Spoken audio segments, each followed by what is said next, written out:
আসসালামু আলাইকুম রহমতুল্লাহ।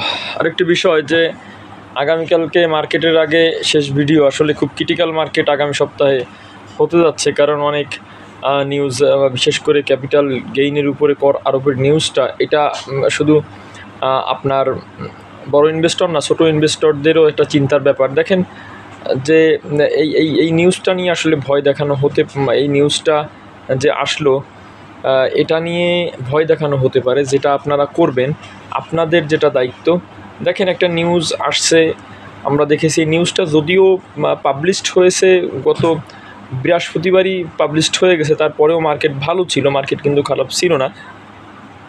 দেখেন একটা বিষয় যে এই নিউজটা যেহেতু একটা আলোড়ন সৃষ্টি করছে মানুষের মধ্যে, একটা আগ্রহ উদ্দীপনা নিউজটা নিয়ে আসে, যদিও এইখানে সাধারণ বিনিয়োগকারীদের কিছু যায় আসে না যে ক্যাপিটাল গেইনের উপরে কর আরোপ, 1 বছরে 50 লক্ষ টাকা ক্যাপিটাল গেইন হলে তার উপরে 15% কর আরোপ।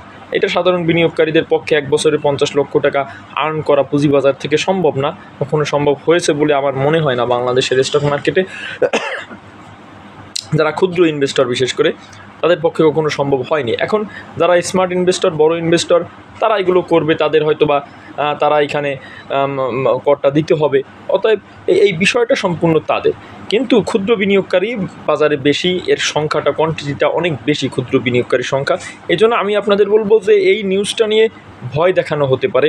ভয় দেখানো বলতে মার্কেট দেখা গেল যে হুট করে পড়ে গেল, এই নিউজটাকে কেন্দ্র করে মার্কেট পড়ে গেল, ফেলে দিয়ে ভয় দেখানো হতে পারে। এবং 2-1 দিন ভয়, যদি এটা এই ভয় দেখানোটা যদি 1 দিন 2 দিন চলেও, চলবে এই কারণে, তারা ভয়টা দেখাবে এই কারণে, আমার যেটা মনে হয় যে সাধারণ ইনভেস্টররা যেন শেয়ার ছেড়ে দেয়।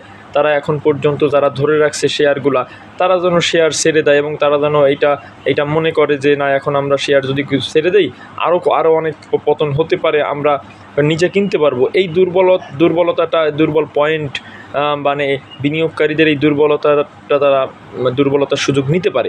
সেই জায়গা থেকে বলতেছি আমি আপনাদের যে আসলে ভয় পাওয়ার কোনো দরকার নেই। এইখানে যারা মার্কেটে অলরেডি মার্কেট ফেলে দিয়ে যারা অনেক প্রচুর পরিমাণে শেয়ার কিনেছে মার্জিন, নন মার্জিন কোড থেকে, অতএব তারা মার্কেট উঠাতে হবে, এইখানে তাদের মার্কেটের আস্থাও ফিরাতে হবে, বিনিয়োগকারীদেরও ধরে রাখতে হবে।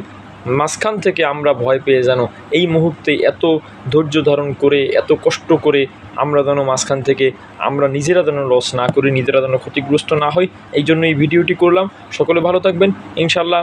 আশা করি, দোয়া করি যেন মার্কেট ভালো হয়, এর কোনো বড় ধরনের ইফেক্ট মার্কেটে না পড়ুক, বিনিয়োগকারীরা যেন অন্ততপক্ষে এইখান থেকে আর পেছনের দিকে বিনিয়োগকারীদের যেতে না হয়। সকলে ভালো থাকবেন, সুস্থ থাকবেন। সালামু আলাইকুম।